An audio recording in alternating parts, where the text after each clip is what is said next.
الناس، لوگوں کو کب سے تم نے غلام بنانا چالو کر دیا ہے؟ کب سے تم نے مملوک سمجھنا شروع کر دیا ہے؟ کب سے تم نے تصور بٹھا لیا ہے کہ لوگ تمہارے غلام ہیں، لوگ تمہارے مملوک ہیں، لوگ تمہارے زیر دست ہیں، لوگ تمہاری شاہانہ عطا اور کرم کی طرف نظر اٹھا کر دیکھنے والے ہیں۔ عمرو بن عاص کو ہڑکاتے ہوئے یہ بات کہی اور کہا کہ وقت ولدتہم امہاتہم احرارا،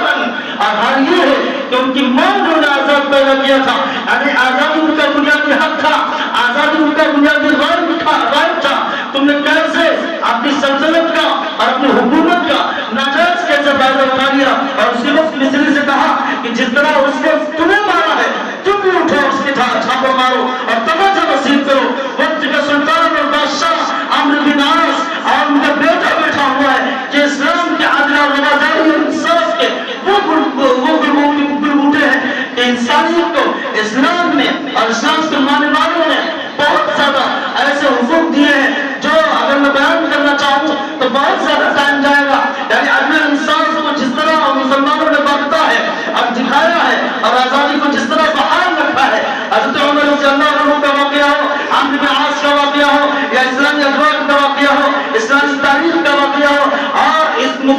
طویل مدت میں اور سالہ سال کی مدت میں اس عرصے میں مسلمانوں نے جو تہذیب کے اور ثقافت کے اور حضارت کے، سویلائزیشن کے اور عدل کے، انصاف کے جس طرح گل بوٹے سجائے ہیں اور کھلائے ہیں، دنیا کی کوئی سرکار، دنیا کی کوئی طاقت، دنیا کی کوئی حکومت، دنیا کا کوئی راج مسلمانوں جیسا علم، مسلمانوں جیسی تہذیب، مسلمانوں جیسی ثقافت، میں صاف طور سے کہتا ہوں کہ وہ جن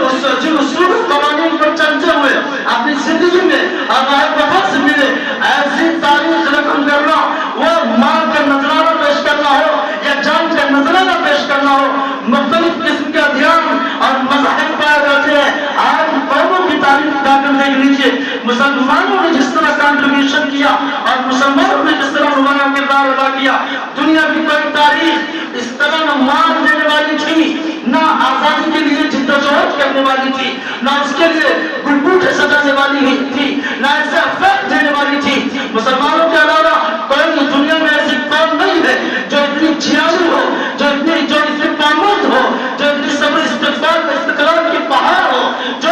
اپنے اندر بہترین اصول رکھتی ہو، جس کی بنیاد مضبوط ہو اور جس کی بنیاد استوار ہو۔ اللہ سبحانہ و تعالی نے مسلمان بھائی کو وہ صبر دیا ہے، وہ استقلال دیا ہے، وہ روشن قوانین دیے ہیں، وہ اصول دیے ہیں جن کی بنیاد پر اسلام کے ماننے والے اگر اسلام کی تعلیم کے سائے میں چلتے اور مسلمانوں کو اس ملک سے برطرف کرنے کے لیے اور حاشیے پر لانے کے لیے اور کنارے پر لگانے کے لیے آج بیچ نہ بولا جاتا اور نفرت کی فضا ہموار نہ کی جاتی اور اسلام معاملین چھینا کی جاتی اور غریبی کی شرح ہوتی اور یہ مہنگائی کی شرح پادام نہ ہوتی۔ آج اگر صحیح تاریخ سے واقف کراتے اور ہماری نئی نسل کو، نئی جنریشن کو صحیح تاریخ پڑھائی جاتی، صحیح معاملات بتائے جاتے، صحیح قوانین سے روشناس کیا جاتا، صحیح تعلیم انہیں دی جاتی اور صحیح ایجوکیشن انہیں فراہم کی جاتی۔ اور بہت ساری باتیں ہیں، میں ساری باتوں کو برطرف کرتے ہوئے چھوڑتے ہوئے یہ بات کہنا چاہتا ہوں کہ اللہ سبحانہ و تعالی اس دنیا پر اپنی قدرت کے جلوے دکھاتا ہے۔ یعنی جب کوئی قوم یہ سمجھنے لگتی ہے کہ ہم بہت بڑے زبردست قوت کے مالک ہیں اور یہ کہنے لگتی ہے من اشد منا قوة، ہم سے زیادہ طاقتور کون ہے، ہم سے زیادہ قوت رکھنے والا کون ہے، ہم سے زیادہ اقتدار میں واقع کون ہے، ہم ہیں جو اپنی انا میں چور اور اپنے اقتدار کے نشے میں چور اور اپنی حاکمیت کے نشے میں چور اور اپنی سلطنت کو سوچتی ہے کہ ہمیشہ رہنے والی چیز ہے۔ تو اللہ سبحانہ و تعالیٰ فرماتا ہے وَتِلْكَ الْأَيَّامُ نُدَاوِلُهَا بَيْنَ النَّاسِ، یہ زمانے کی رنگینیاں ہیں، یہ زمانے کے ایام ہیں، یہ زمانے کے اتار چڑھاؤ ہیں، یہ دنیا کے نشیب و خواص ہیں۔ کبھی کسی قوم کو غلبہ ہوتا ہے تو کبھی کسی قوم کو، اور کبھی کوئی قوم آگے بڑھتی ہے تہذیب میں، ثقافت میں، تعلیم میں اور مختلف چیزوں میں، مختلف میدانوں میں۔ اللہ سبحانہ و تعالیٰ اگر یہ نہ کرتا کہ ایک قوم اپنے آپ کو اقتدار مقتدر اعلیٰ یعنی اللہ سبحانہ و تعالیٰ کے مقابلے میں کھڑی ہو جاتی، یہ سمجھ صرف